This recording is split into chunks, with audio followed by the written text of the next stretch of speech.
Camera चालू कर दे।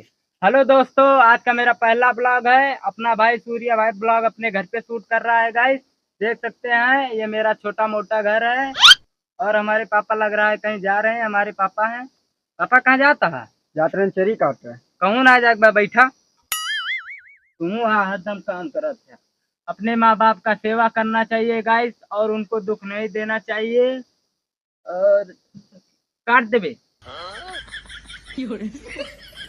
सही बना भाई बे। हाँ, चल फिर कहूँगा वो शूट करी।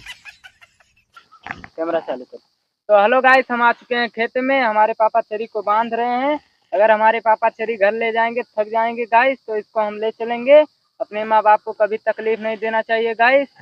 तो चरी हम उठाने चल रहे हैं। तो गाइस, चरी को हम उठा ले और चल रहे हैं घर पे। मिलते हैं 60 दिन।